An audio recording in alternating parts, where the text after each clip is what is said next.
Hello प्रणाम नमस्कार। आई के मिनी ब्लॉग बन रहा है। ये देखियो माछ बन रहा है और है माछ तरा रहा है। अब अहाँ सब हमरा बताओ जे ई कौन माछ है। देखियो माछ है, माछ है और बहुत कम टाइम लागल छल तो मम्मी माछ बना रहा है। तो हम सोचलहुँ जे कनी अहाँ सबके देखाबी मिनी ब्लॉग में जे आई हम सब कौन माछ खेबै से। माँ के हाथ के कोनो खाना बड़ स्वादिष्ट होइ छै। ताहिमे माँ के हाथ के जे इलिश माछ होइए ओ तो और बहुत स्वादिष्ट होइ छै और आई ई खा रहल छी। और जेना कि एखन अहाँ सब देख रहल छी दू टाइप के इलिश माछ बनि रहल है, एकटा तरायल और एकटा काँच माछ के सीधा झोर में पका के बनायल जाइ छै। जाहि माँ एखन सरसों हरियर मिरचाई सिर्फ देलखिन, नहि तेल देलखिन है किछु, और बस पानि मिलायल छै और एकरा आँच पर खौरा रहल छथिन। और ई देखियो तरा के माछ रखा गेला। ई माछ की खासियत छै तेल जखन देखलिए ना ओहो भात पर ककरो खाय में नीक लागे छै, जहन खायब तहन देखायब। ई माँ देलखिन है नून और हरैद, साथ में मिर्ची बुक्की, साथ में दोसर तरफ नॉर्मल मसाला जो माछ के बनैया से तैयार भ रहल है, जकरा कि हम बुझि रहल छै। तो हम शूट करै छलहुँ तो हम मम्मी के कहलियनि कनि काटो और तेल काँच तेल सरसों के तेल, यानी कि ई जे माछ छै ओहिमे पड़ैया काँच तेल, सरसों के जो पीसल है से, पानी और काँच मिरचाई, नून हरैद मिर्ची बुक्की ऑप्शनल है। अगर अहाँ काँच मिरचाई दै छी तो पीसको दऽ सकै छी। और एहिमे सीधा माछ खसा देलिए, अहाँ सब देखबे केलिए। ओ हमरा बस नीक लागैए तो हम दूटा हमरा ले माँ बनेलखिन, एकटा अपना एकटा हमरा ले, बाकी पप्पा ले नॉर्मल मसाला वाला झोर। अब एकरा झोर के झाँपि कऽ एक तरफ काट कऽ दै छियै और उमहर मसाला जे भुजेले ई अपन खोलैत रहतै। जहने खोल जेतै हमरा सबके लागत कि माछ तो ना तनी खोल छै, शुरुओमे बेसी टाइम नहीं लागै छै।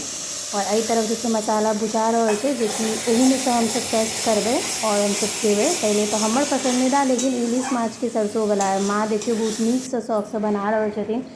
हम कोलकाता जखन भी बारिश के मौसम में आबै छी तो कतबो भी महग क्या न रहे, पप्पा ई माछ हमरा लेल जरूर आनै छथिन, हमरा बहुत पसंद है। तरल तरल एकदम झूल झूल लाल लाल माछ जे छै ना बहुत ही ज़्यादा। अहाँ सब इलिश माछ खेने छी कि नहीं से ज़रूर कमेंट कऽ के बताएब। साथ में अहाँ सबके ककरा हाथ के माछ और इलिश माछ नीक लगे बताएब। माछ के झोर तैयार हो गेला। माँ एहिमे एक एक कऽ के जे छै से गैस बंद करऽ टाइम में सबटा माछ के डालि दै छथिन, ओकर बाद में देला के बाद में जे छै गैस बंद कऽ देथिन। हमहूँ एनाही तरीका से माछ बनाबै छी। अगर अहाँ सब हमर तरीका देखने हैब तो माछ के धऽ कऽ बंद कऽ दै छी। इम्हर हमर जे काँच माछ सरसों वाला छै ओहो तैयार भऽ गेला। देखियो कते खुशबू आबि रहल छै, मैं बता नहीं सकै छी। एकदम सरसों मिरचाई के झाँस। और आबि गेला हमरा लग में थाली एखन माँ देलथि है। देखियो एहन थाली छै, केहन लागि रहल है ज़रूर कमेंट कऽ के बताएब। माँ के हाथ के अपूर्व खाना। और जे तेल बतेने छलहुँ हैं से बस जे छै एहिमे तेल दऽ देलिए। तेल के बाद में जे छै से एहिमे हल्का सा नून देबै, खीरा हरियर मिरचाई सेहो है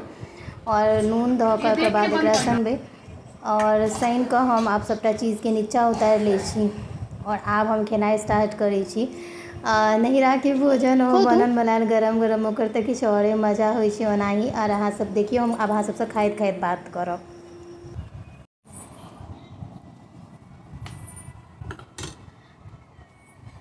आब जे छै से कनि आब अहाँ सबके खा कऽ बताबै छी। लाइव एहि दुआरे बता रहल छी जाबे तक अहाँ सब टेस्ट नहीं देखबै ताबे तक अहाँ सबके पता केना चलत जे हम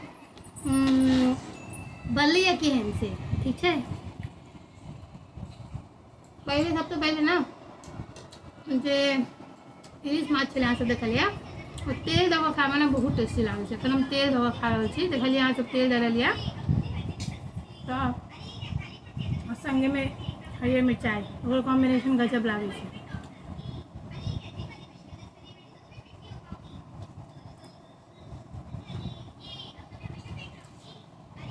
जे बंगाल आयल छथिन या इलिश माछ खेने छथिन ना उनका पता हेतै कि इलिश माछ के ना एकटा अलगे प्रेम होइ छै। और हम आयल छलहुँ हैं तो हम जहिया आयल रहियै तहिये कहि देने रहियनि मम्मी के पप्पा जे छै से आइ भोर बेर। एखन अहाँ सबके बताउ एगो चीज, इलिश माछ जे छै ना से 1900 रुपये के किलो भेटै छै। पप्पा भोरे भोरे कहलखिन जे एते महग छै। हमरा तो सुने कऽ मोन भरि गेल छलै, लेकिन जे छै नैहर के बनल खाना ताहिमे अलग अलग टाइप के दू रंग के माछ, ओकर खाय के मजे अलग छै। और पप्पा देलखिन है पाइ तऽ हमरा तो बस खाए के है, लेकिन सुन कऽ कनि अथी भऽ जाइए जे बाप रे एते महग से चीज। तो हम अपन माछ भात एंजॉय करै छी, बेसी देर हम वीडियो नहीं बना सकै छी, हमरा बर्दाश्त नहीं है, ताहि दुआरे अहाँ सब देख कऽ बतायब केहन माछ बनलै से अहाँ सब फोटो से अंदाजा लगा सकै छी, बाकी हमर खाए के तरीका से, क्योंकि हमें बर्दाश्त नहीं भऽ रहल है। और आइ जे छै हम जब देखने में कनी अब रेडी हुआ रहै, देरी हो गई है, हमरा रिसेप्शन में सेहो जाके और ताहिके लेल ठीक है। तो अहाँ सब देखू ब्लॉग के और फॉलो जरूर कऽ लेब, और एहन एहन अहाँ सबके ब्लॉग अगर मैं देखऽ खूब तऽ ठीक। आब जे छै पहले सरसों वाला लऽ रहल छी, ई जे छै ना ई वाला मछली अहाँ सब सुनबे केलियै, हम पहले बतेलहुँ हैं और देखेबो केलहुँ हैं। ई छै अहाँके सरसों, अगबे सरसों के झोर छै, भगवान हमर पेट के रक्षा करब। अहाँ देखियौ, देखिए कहाँ सबके मोन खुश भऽ गेल हैत। और ई छै हरियर मिरचाइ, और एहिमे जे छै ने अहाँ सब देखलियै ने माछ मम्मी खसाबै छलखिन हैं, काँच माछ बस भाप पर सिद्ध होइ छै से, और हम एकरा आब खेबै ठीक छै। और ई ना एकदम कनिक झोर एकर गाढ़ होइ छै तऽ नीक लागै छै, ताहि दुआरे हम अहाँ सबके खा कऽ बताबै छी जे केहन बनल छै। माछ के कनि काट कऽ दै छियै, देखबै माछ देखियौ हैया एहन छै, लेकिन पूरा झोरेमे भापे पर माछ हेप कऽ सिद्ध केलकै है ना, तऽ एकदम स्वादिष्ट, मतलब देखे का मोन भरि जाइए। आब एकरा हम सानि लेलियै ठीक छै। आब एहिमे जे छै ने कनि हम नेबो देबै,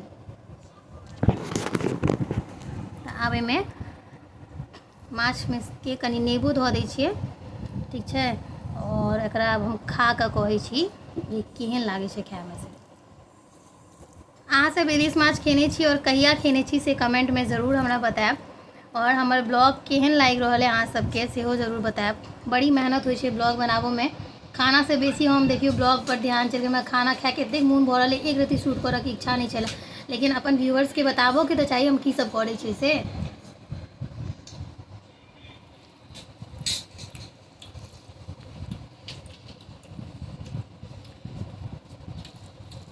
एकरा ना चहटगर छै, चहटगर।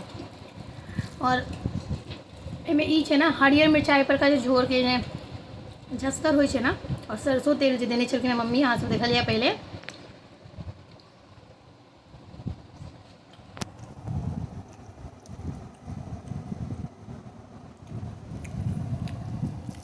बहुत मोन से मम्मी बनेने थे।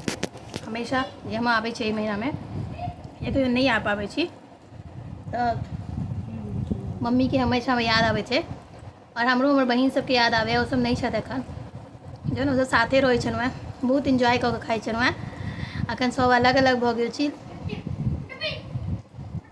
बहुत टेस्टी छै। मधुबनीमे नहीं भेटै छै, दरभंगामे भेटै छै, तो हम एतऽ आबै छी तऽ खाइ छी, ओना तऽ हम आबिते रहै छी।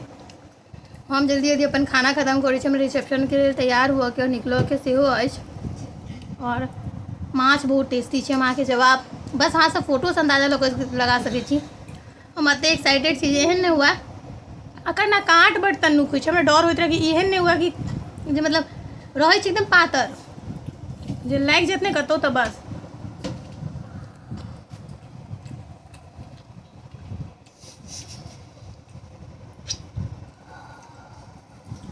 जतबे दिन एलहुँ हैं ओतबे दिन में हम ऑलमोस्ट हमरा प्रयास रहै छै मम्मी के जते हमरा पसंद की चीज़ बना के खुआ देता। माछ में हमर प्राण बसे, हम ओ बिना खेने नहीं रह सकै छी।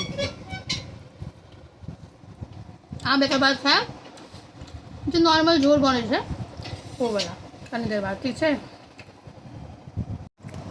तना बहुत टेस्टी बनल छै, और मम्मी के देखाबै छी, मम्मियो खाइ छथिन, देखियो। अहाँ सबके तऽ पते हैत जे बच्चे सबके लाथे मायो सबके भेट जाइ छै खेनाइ, नहीं तऽ माय सब तऽ किछु खाय लए नहीं जानै छै। मम्मी केहन बनलै है? बहुत सुंदर, अपने बना ले तऽ बहुत सुंदर भेलै। अपन बनायल खाना लोग सब कहै छै नहीं नीक लागै छै, लेकिन मम्मी के नीक लागि रहल छै, पता है क्या? ओकरा माछ नीक लागि रहल छै बनेलकै, ओ तऽ ऑब्वियसली हमरा नीक लागि रहल हेतै, ओकरा औरो नीक लागि रहल छै, लेकिन ना मम्मी पापा सब ना वेट करै छथिन जे कखनो हम सब एबै ने तहन अलग टाइप के चीज़ बनतै, कियाकि दू गोटा में हुनका सबके नीके नहीं लागै छनि खायमे। आ हम एलियै है तखन बनलै है, पप्पा खा कऽ चलि गेलखिन ड्यूटी, हुनकर फर्स्ट नाइट छलनि हैं, और हम माँ बैसल छी खा रहल छी, जल्दी जल्दी खायब, ओकर बाद रिसेप्शन में जाके ओकर तैयारी करब। तऽ बहुत टेस्टी छै, और जते बाजी हम कहब ओते कम पड़त, कियाकि टेस्ट के अंदाजा जे छै ना ओ हम ब्लॉग के जरिए अहाँ सबके नहीं बता सकै छी, बस अपन हमर खुशी एक्सप्रेस कऽ सकै छी। और हम जुलाई महीना में ना हमरा बहुत आबऽ के एहि दुआरे मोन सेहो होइत रहैए जे माँ के हाथ के इलिश मछली खाय ला भेटत, कियाकि ना इलिश मछली सब समय में नहीं भेटी छै, बारिश के टाइम में भेटी छै। और हम ना आधा से बेसी भात इएह वाला झोर संगे खा गेलिए, तो अब वो वाला झोर जो बचल छै ओकर पता नहीं की करबै। चलू अहाँ सब फॉलो जरूर कऽ लिअ, कनि शेयर कऽ दियौ ब्लॉग के, एहि दुआरे शेयर करबै तहन हमर व्यूअर्स बढ़तै ना, बेसी लोग सब देखतै कि हम देखियो कतऽ कतऽ जाइ छै, की सब खाइ छियै और अपन मैथिली के पकड़ि कऽ चल रहल छी। अहाँ सब हमरा बिल्कुल प्रेम नहीं दऽ रहल छी। हमर जे एखन तक 5000 कम्प्लीट नहीं करेलहुँ हैं फॉलोअर्स, हम एतेक मेहनत करै छी, अलग अलग टाइपके चीज देखाबै छी, तैयो तऽ अहाँ सब कनि सपोर्ट करू, ब्लॉग के कनि शेयर करियो, लोग सबके फॉलो करऽ ला जरूर कहियौन। हम बहुत मेहनत कऽ रहल छी अहाँ सबके देखावऽ ला, अपन मूवमेंट शेयर कऽ रहल छी। और देखियो माँ खा खा कऽ रुकै छथिन बीच बीच में। हमरा बतायब अहाँ सब के सब अपना अपना लेल की सब बनबै छी। हमरा ओते तऽ नहीं बनायल होइए अपना लेल, हम तऽ बेटिए सबके लाथे खाइ छी, लेकिन अहाँ सब कमेंट में बतायब जे के सब अपना लेल की बनबै। नहीं मम्मी, जे सब अकेले रहै छथिन ओ सब अहाँ जेना इंतजार करै छथिन कि नहीं जे जहन हमर बौआ आयत तहन नीक चीज बनायब तहन खायब, तऽ ओहो सब अहाँ सब कमेंट कऽ के बतायब जे अहूँ सबके एनाही हमर मम्मी जेना इंतजार करै छियै जे जहन हम एबै तखन कोनो स्पेशल चीज बनायब। मम्मी एहि बाजी कथी छूटि गेल बनाबऽ के जे नहीं बनेलहुँ? एहि बाजी मम्मी के मटन छूटि गेल। बृहस्पति भऽ गेलै, नहीं तो बनि जेतै, लेकिन काल्हि तऽ बृहस्पति छै और एकादशी सेहो अइ, एहि दुआरे आब अगला बाजी की। चलू अहाँ सब फटाफट फॉलो कऽ लिअ, मम्मियों से बात करा देलहुँ अहाँ ब्लॉग में। मम्मी जल्दी बात नहीं करै छथिन ब्लॉग में, अहाँ सब देखै छियै हम एनाही शूट करैत रहै छी। हमरा घर में मोस्ट ऑफ द लोग जे छथिन ना वो कैमरा में आबऽ में हुनका सबके बहुत दुख होइ छै, लेकिन मम्मी हमर बहुत सपोर्टिव है, बहुत सपोर्ट करैए कैमरा में। आब एडजस्ट कऽ रहल छै जे ओकरा पता समझ में आबि रहल छै जे पूरा दिन कैमरा ऑन हुअ वाला छै। हम खाना खाइ छी, हमर खाना ठंडा होइए, ठीक छै, और वेट करै छी, कंटिन्यूअस रहब ब्लॉग में। अब हम इएह खा कऽ हमर पेट एतेक फुल भऽ गेलै जे हमरा झोरवला खाय लए जगहे नहि बचल। आब हम की करू बताउ? अब अगर किछु इंतजाम करै छी, मम्मी फ्रिज में रखबो नहीं करै छथिन, आ ई हमरा जे छै से राखि कऽ खाय पड़त, कियाकि एकरा खाय लेल जे छै से बहुत मेहनत करऽ पड़त आब हमरा। तऽ देखै छियै की करै छियै। हमर थाली देखियौ कनि अहाँ सब, देखाबै छी बैक कैमरा से। एना माँ दुगुना भात हमरा देने छलखिन हैं, और बस हैया अभी बचल है। हे देखियो झोर वाला जे छै ना ओनाही राखल छै ई झोर, और हमर पेट भरि चुकल है। आ एकरा माछ के हमरा खायलो नहीं हैत, एतेक खा लेलियै मम्मी हर दिन से दुगुना भात हमरा दऽ देलथि हैं। बुझाइए पेट है कि खेते पता नहीं। तो आब हम कनि खा कऽ तैयार भऽ जाइ छी। माछ तऽ छुटिए गेल ओ वाला, बेसी भऽ जाइ छै वाला माछ ना, एक पीस झोर के साथ खाओ ना तो मोन एकदम गरिष्ठ भऽ जाइ छै। आइ के ब्लॉग के समापन करै छी, और कनि लेट पोस्ट कऽ रहल छी ताहिके लेल माफी। फेर भेटै छी नेक्स्ट ब्लॉग में। जय मिथिला ब्लॉग के शेयर जरूर करू। बाय बाय।